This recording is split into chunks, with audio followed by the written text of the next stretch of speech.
Headlines.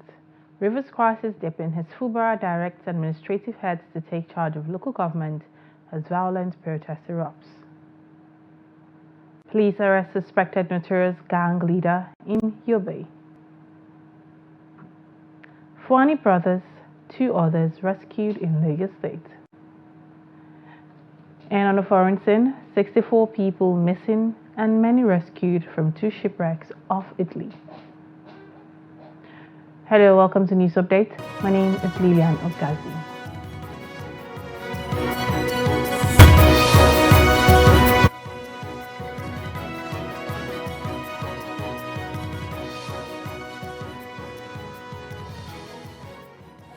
Now to the news in details. The River State Governor, Siminalayi Fubara, has directed heads of local government administration to take over the administration of the 23 local government areas of the state.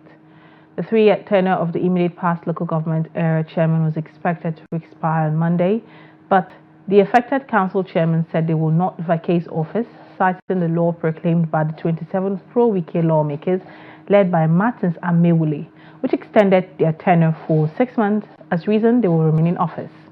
Tension built up in some local government area secretariats on Monday when various groups took over the council secretariat and warned the outgone chairman that their tenure have expired and should not come close to the council. Governor Fubara, in a statewide broadcast on Tuesday, commended the outgone chairman for their service to their respective local government areas and wished them well in their future endeavors. The governor said as a way to uphold the constitution and in maintenance of law and order, he has directed the head of administration of the respective councils to take over the councils and continue to provide leadership and direction for the people. Meanwhile, there were sporadic gunshots at the Secretariat of Port Harcourt CET Council on Tuesday as men of the Nigerian police fired several gunshots to scare away scores of Ijaw youths that came to demonstrate at the council secretariat. The Ijaw youth, according to one of the demonstrators, said they were at the secretariat to carry out a peaceful demonstration against the immediate past local government council chairman, who he said have refused to vacate office after their tenure expired on Monday. He said immediately the police sighted them, they started shooting at them. Also speaking, the leader of Port Harcourt City Youth, who also came to demonstrate at the secretariat, Alwell Ichemanti, said one of the youth that came with them was shot by the police. He accused the immediate past chairman of the council of inviting the police to attack them. The deafening gunshot caused pandemonium along the stretch of the council secretariat, adjacent to both the State Police Command headquarters and River State House of Assembly, as residents and passerby scampered for safety. The State Police Command was yet to respond to inquiries as at press time. The tenure of the local government chairman has elapsed. Yes. And we are in the council government. We are came as a citizen of River State. We stand here as a youth. Yes. For peace. For peace. For peace. For peace. So that there will be tranquility, peace and tranquility. Yes. But people are shooting at us. Which people? Police. We get police. They are shooting at us. Because I am a former session of the council, I know where they want to. That was why I chased them and I got to them. Who goes there? So they must be prosecuted according to law. They have dealt with us. We are hungry for over 5 years now. Yeah. And so I'm taking over. Meanwhile, the Yobe State Police Command has arrested a suspected leader of a notorious terrorist gang, Haruna Mohammed. In a Monday statement, the Yobe State Police Command Public Relations Officer Dangus Abdul Karam said that the 40-year-old Mohammed was apprehended by men of the State Intelligence Department on June 16th in Nangilan Village, Tamuwa local government area. Abdul Karim said the command had been tracking Mohammed for his involvement in terrorizing towns, villages and neighboring states. He added that a victim from Simniti village, Lantewa, Tamuwa local government, had reported that Mohammed demanded 3 million or threatened to kill him and his family. The police urged communities to report security breaches promptly, assuring that they are committed to stamping out criminal activities in Yobe State. Police authorities in Lagos State on Tuesday said they have rescued 3 Fulani brothers whisked away in their boat by gunmen in the nation's commercial hub. 5 victims in total, 3 Lebanese, the boat captain and his assistants, were rescued in the Urobo Ido area in Efe, Lagos. The police spokesperson in the state, Benjamin Hundeyin, explained that the victims were rescued on Monday night. Hundeyin, however, added that the police were not aware if any ransom was paid, adding that no suspect was being apprehended in connection with the kidnap. The 3 brothers, identified as Abbas Fwani, Yusuf Fwani and Amtal Fwani, were abducted around 6 p.m. on June 14th in Lagos. The 3 brothers were said to have been returning from their factory by boat when they were abducted. The Plateau State Police Command has confirmed the death of a trader, Nasiru Abubakar, from a stray bullet fired by security personnel in Bukar. Abubakar was killed on Monday when the JMDB task force arrived Konkole Market to enforce the law prohibiting roadside trading, a situation that led to disruption of peace in the area. In a statement on Tuesday, the spokesperson of the State Police Command, DSP Alfred Alabo, said the incident occurred when all efforts to disperse some criminal elements failed and one of the personnel fired a warning shot into the air in an attempt to scare them away, leading to the death of Abubakar. It said on receiving the situation report, the State Commissioner of Police, Emmanuel Adeshina, immediately visited the scene with some members of his management team to assess the situation on ground, adding that normalcy has since been restored in the general area.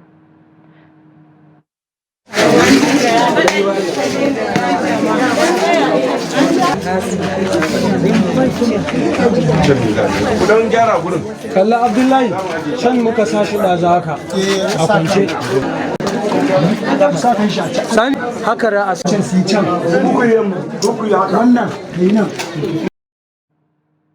Now away from that to Imo State in a bid to hunt down attackers of police personnel and also eradicate criminal elements in the state, the Imo State Police Command says it will rejig its patrol strength across the 27 local government areas of the state. The State Commissioner of Police, Danjuma Aboki, disclosed this while addressing newsmen in Owerri, the state capital. Ajibade Praise tells us more. As part of the rejigging effort, the command is deploying operational vehicles ranging from SUVs, space buses, armored personnel carriers to all divisional offices across the state. Commissioner Aboki said though the vehicles were formerly in a sorry state, but with the intervention of the governor, they have all been fixed and ready to serve. He maintained that with availability of the operational vehicles, they will launch out into the hinterlands and smoke out criminals from their hideouts. He said tactical units such as anti-kidnapping, tiger base, anti-cult, anti-vice, quick intervention team, among others doing well in the crime fight, will be empowered to do more. We are going to fight all the crime, criminality in Imo State, and crime will be reduced. Area commander being one, it will only be used for crime control, no any other. No, it should not be used for any other apart from patrol system. The governor, on his part, said he will continue to support the police and other security agencies in the state as part of his determined efforts to ensure the safety of lives and property of all law-abiding residents of the state. Into the field for operations. It is my hope that it will support and assist in that determined effort to remove crime from the society. I don't know, but I think it was very, very close to $500 million fixing on this. Yeah, it is a professional issue. And it's not about convention anymore, it is determination that we want to fight crime. A security expert, Frank Omere, who is equally involved in the homeland security activities, commended the governor's intervention and clamored for a collective fight against insecurity in the state. If you must fight the people on this underworld, you must release equipment. And I want to personally tell you in Imo State that the executive governor of Imo State, Senator Hope Uzodinma, have really empowered the police. The fight against armed separatists in the state has continued to keep the police on their toes as both government officials and security personnel are being targeted. The CP expressed optimism that they will win the fight against men of the underworld, given the current support from the people and government of the state. Ajibade Praise, Trust TV News, Owerri.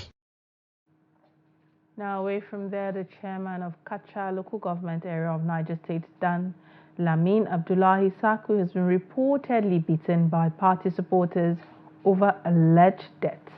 Reports say the chairman is currently admitted at an undisclosed medical center in the state.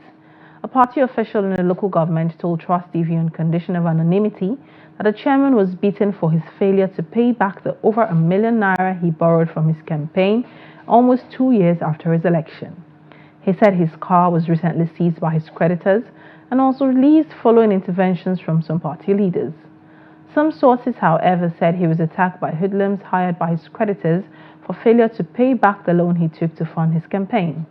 Now, another source said the chairman instigated the fight when he slapped one of the boys sent to tell him to pay the money. The Niger State Police Command is yet to react to the incident. The national leader and 2023 presidential candidate of the New Nigeria's People Party, NNPP, Rabiu Musa Kwankwaso, has accused the All Progressive Congress-led federal government for heeding to ill advice from enemies of Kano State to destroy the peaceful coexistence in the state.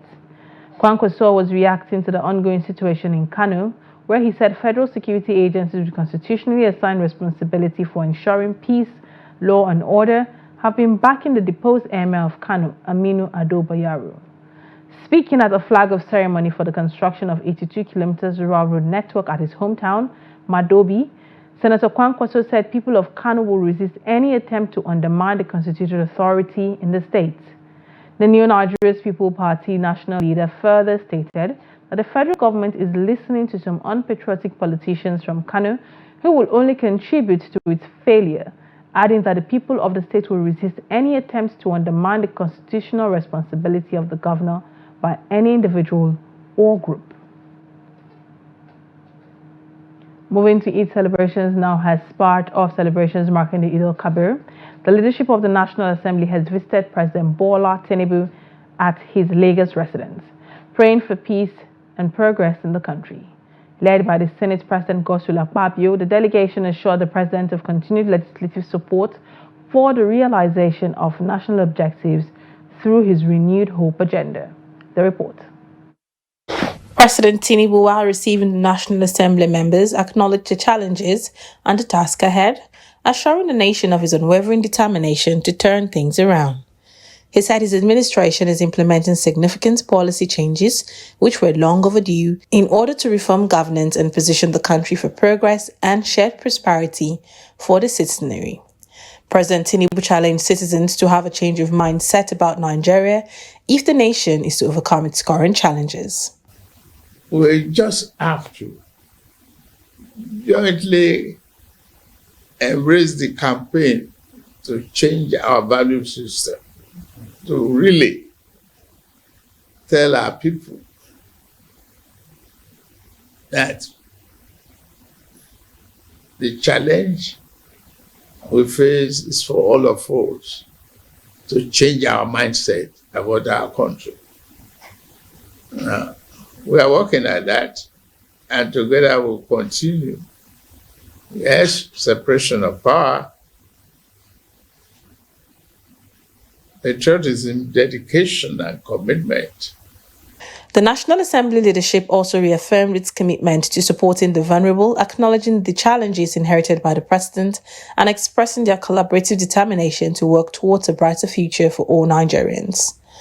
Well, we will see a lot of radical ventures. We want to even look at the existing legislations in the country and then provide an enabling environment for ease of doing business. What Nigeria needs now is foreign direct investment, so we have to make sure that we tinker with the legislations to make it very conducive for foreigners to bring money and to present. This visit highlights the collaborative spirit between the legislative and executive arms of government, fostering a united front in addressing the nation's challenges and advancing its progress. This is news update coming to you from Trust TV. Coming up, Katsina residents lament economic hardship, demand immediate solutions. More news when we return. Do stay.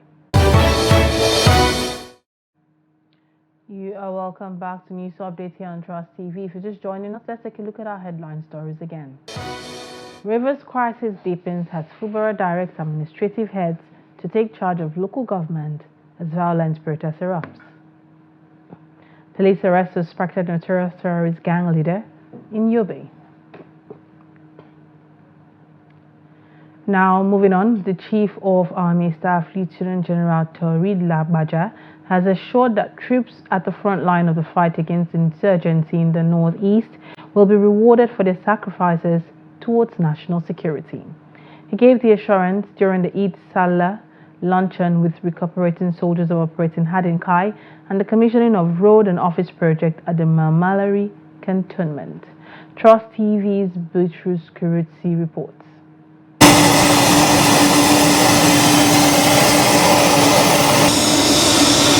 It is his fourth visit to Maiduguri for another operational tour and under engagements.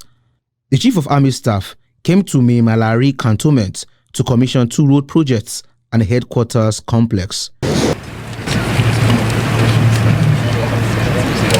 He later joined troops of Operation Hadinkai for a luncheon and later showed armories recovered during operations in Sambisa Forest and the Timbuktu Mountain. He said some of the logistics were refurbished and will be used at the war front. The Chief of Army Staff, while commending the troops for their sacrifice to protect the nation, assured of providing training, logistics, and support needed to combat terrorism. Your sacrifices, seen and unseen, are the bedrock of our nation's security and prosperity. Your dedication is not unnoticed, and I assure you of my commitment to providing always the leadership you require to train, lead, and fight well. I salute your courage and resilience. Your efforts are crucial to our national security, and I assure you that your sacrifices will not go unnoticed.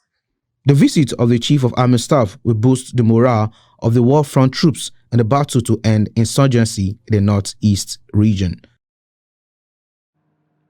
Now, moving on, the economic hardship occasioned by fuel subsidy removal, uncontrolled inflation, coupled with insecurity bedeviling some parts of the country, have impacted negatively on the well-being of many Katsina residents during the Salah.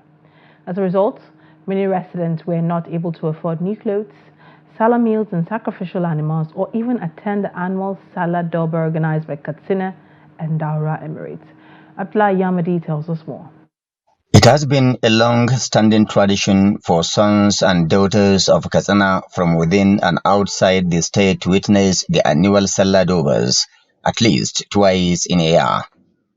This long tradition, which is gradually fading, enables families and friends to meet and discuss common and contemporary challenges as they affect them and the society with a view to providing solutions. However, the economic downturn in the country is gradually forcing them to shun social gatherings as well as some of their basic needs due to lack.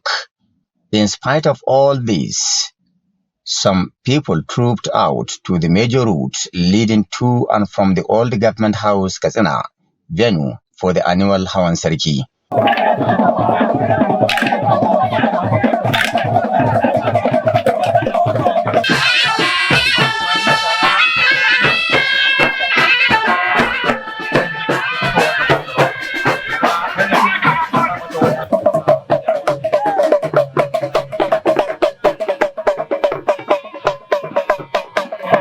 The Emir, Abdulmumin Kabir Usman, and his entourage, adorned in traditional regalia, moved to the venue as early as 7 a.m., accompanied by singers, dancers, palace guards, hunters, entertainers, and other performers.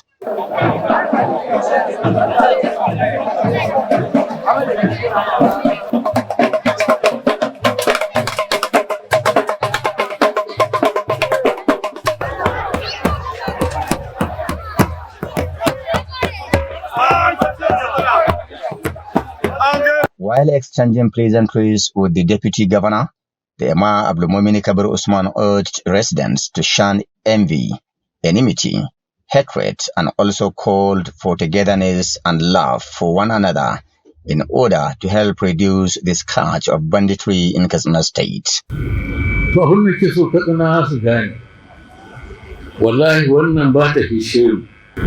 My responsibility as the Emir is to guide you on issues as they affect our daily lives. Now that the economy is biting hard, the government and wealthy individuals need to support others because the situation is very critical and getting out of control. However, I believe there is a solution to every problem. The Deputy Governor, in his response, said the state government is making concerted efforts to tackle insecurity, address issues in the agricultural value chain to boost food production.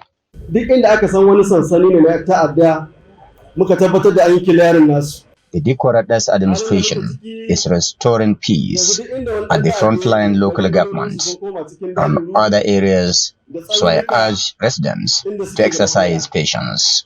Our administration is working hard to rejuvenate agriculture and also empowering women and children. We have been providing incentives to many residents who are desirous of development. Public commentators are meanwhile suggesting the prompt implementation of a living wage for workers, food importation, and a reduction in inflation to rescue Nigerians from hunger and starvation. Abdullahi Izuma Yamadi, Trust Television News, Katsina. Meanwhile, the federal government has asked private jet owners in the country to present their documents for verification. It gave the order and a notice through the Nigerian Customs Service. The NCS said the exercise aims to identify improperly imported private aircraft without documentation, ensure proper imports, and for maximum revenue collection. The development comes 1 year after the federal government put on hold the exercise. The government had planned to recover import duty running into billions of naira from some private jet operators who had taken advantage of technical loopholes to evade the payment of import duties. Sometime in 2021, about 17 owners of foreign-registered private jets comprising of top business moguls, leading commercial banks, and other rich Nigerians dragged the federal government to court seeking to stop the grounding of their private planes over alleged import duty defaults. This came after the federal government approved the decision of the NCS to ground about 91 private jets over their alleged refusal to pay import duties running over 30 billion naira. And now on the foreign scene, 64 people were missing in the Mediterranean Sea and several were rescued after their ship wrecked off Italy's southern coast Monday, United Nations agency said in a statement. In a separate shipwreck rescue, workers evacuated dozens of suspected migrants but found 10 bodies trapped below the deck of a wooden boat off Italy's tiny Lampedusa island. The German aid group Red Scare Ship wrote on Monday on X. The boat that wrecked about 200 kilometers off Calabria had set off from Turkey 8 days earlier but caught fire and overturned, the UN agency said, citing survivors. The rescue and search operation started following a mayday call by a French boat, the Italian Coast Guard said in a statement. The boat was sailing in the border sea where Greece and Italy carry out search and rescue operations. The survivors and people still missing at sea came from Iran, Syria and Iraq, the UN agency said. Now moving on to Malawi, where Malawian Vice President Salus Chilima was laid to rest in his village of South Capital on Monday, following a funeral where President Lazarus Chakwera called for an independent probe into the death in a plane crash. Chilima and 9 other people died in the plane crash last week in Malawi's northern region of Mzimba. The state funeral was held at the Bingu National Stadium in Lilongwe on Sunday, where Chakwera and other dignitaries paid their final respect to the late vice president. Hundreds of soldiers, police officers and forest rangers had searched for more than 24 hours before the wreckage was discovered in a forest plantation south of Mzuzu. The plane was on a short flight from Lilongwe to the northern city of Mzuzu when it went missing last Monday morning. The military rendered a 19-gun salute as the body was laid to rest, followed by a long trumpet post and reveille. And in sports, behind 31.8 rebounds and 11 assists from Jason Tatum. Well, with that, we've come to the end of News Update here on Trust TV. Do well to follow us across all our social media platforms for more news, programs, and documentaries. Thanks for watching. I am Lilian Ogazi.